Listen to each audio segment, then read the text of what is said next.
Welcome back to Brashenomics. Eric's in a reggae mood. You could have been in Hawaii with us and listened to those tunes. That would have been fun. Next time. Welcome back, Allie. Allie Lord joins us. Now, Allie is part of our mortgage team at Cobalt Mortgage, and I've been in the industry for 10 years. Does a fantastic job really helping people understand what they can do when buying a home. Welcome back. Well, thank you. It's good to be back. Thanks. Well, I'm so glad you're here. We've talked a lot about this. We hit on it a little bit beforehand, but there's a lot of people that have come through the doors thinking they're ready to buy a house. Banks are approving them for money. It's not as hard as people think to get a loan. It's a lot of paperwork, but I don't think that's what people think when it's hard. People think they're not going to get it, not they're going to need 400 bank statements. But the rates don't seem to be getting people off the fence. It really seems to be they can't find the house they want. No, you would think that looking at how low interest rates are, and they've actually stayed fairly low, that it would get people moving and shaking and actually finding a property. And thinking at it, looking at the clients that we've approved over just the last month and a half, there's been about 30 clients that came in fully approved. Out there, they have a paper that states they can go and buy. And I would look at 1/3 of them just wanted to see, can I buy? Is the lending out there? Are the guidelines too strict? The other third, they're looking, but they're pickier. They're very particular on the type of property they want. So they're looking at inventory, but they're just not finding it. And then the last third are aggressive, and they're actually making offers. But it's interesting to see it's a multiple offer situation. So there are properties out there. People can get financing, but it's actually getting the clients in a house. It's not necessarily rates that are driving these people. I mean, I guess it's, at one hand, people aren't making a bad decision on the home based on the fact that it might be a better financial decision because rates are so low, which is a total change from before where everybody wanted to get into the investment world. So everybody chased this dream. And now the dream is kind of a reality because you have the choice of, there's houses out there with really low prices, but now the dream has to be the perfect house in so many different ways. Mm-hmm, absolutely. But, I will always call it the perfect storm where you're looking at interest rates being so low and housing prices being so affordable. But we're finding that the clients just are not finding maybe that particular house that they're looking for.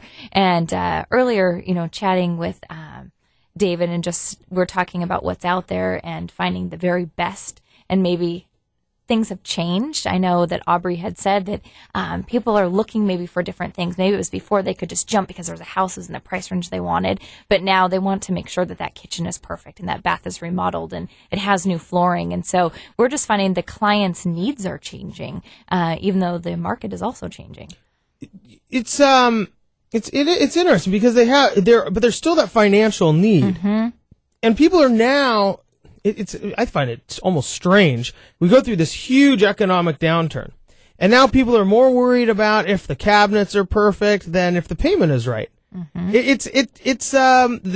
There's very little people that I think we've talked to that have that maybe, it's the right time. I can get it for the price I want, and then I'll make it how I want it over time. I'll fix the kitchen this year.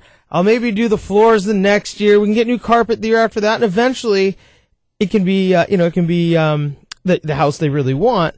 And then, now I'm going to totally digress here, but, my son, while we're in Maui, is playing with the iPad. And every single thing he does has instant feedback. He plays a little game, puts a puzzle piece, and like Elmo jumps up, goes crazy. And I wonder if people want this instant gratification. They want it to be perfect. They want it right now. And we can probably get into that in our roundtable discussion a little bit. But it seems that it's like, wait, you guys wanted to be, first you want to know what you could afford. And now you want to make sure what you can afford is perfect.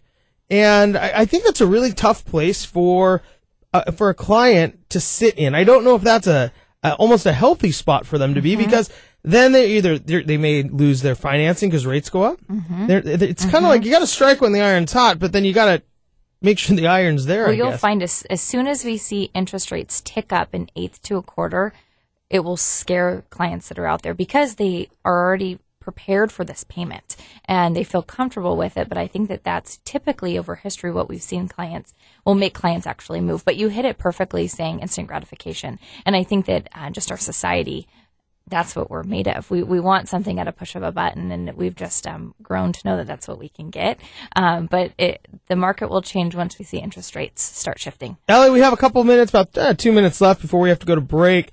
When you start looking at people being able to go out and buy a house, we hear all the time, oh, we heard it's so hard to get a mortgage. Mm-hmm. And I think it's really important to be clear on the difference between hard, like you won't qualify, mm-hmm.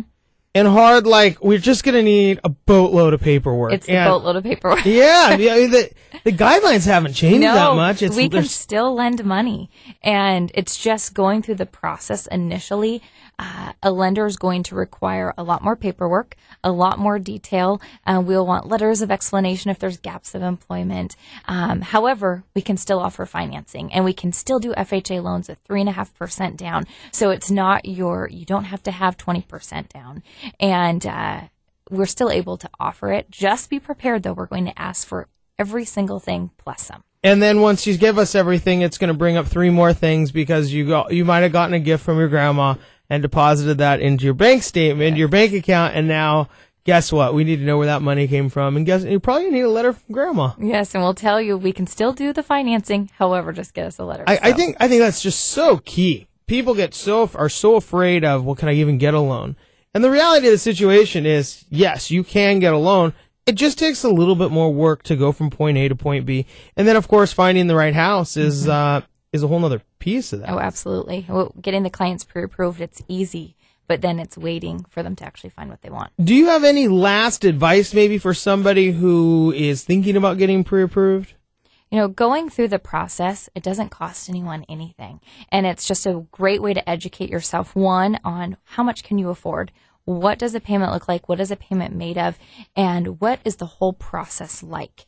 I encourage everyone that's maybe thinking of it, just contact your lender, get pre-approved, and from there, at least you know what you can do. And then you can decide, do I want to purchase now or do I want to wait? Well, and in the end, it might change your entire perception on what's possible. Mm-hmm. I mean, you may not think you can buy a house, but it really may be possible, and yeah, I think they'll be surprised. You can go help the entire economy out by purchasing a home, as well as find a nice place to live. Well, thanks so much for joining us again.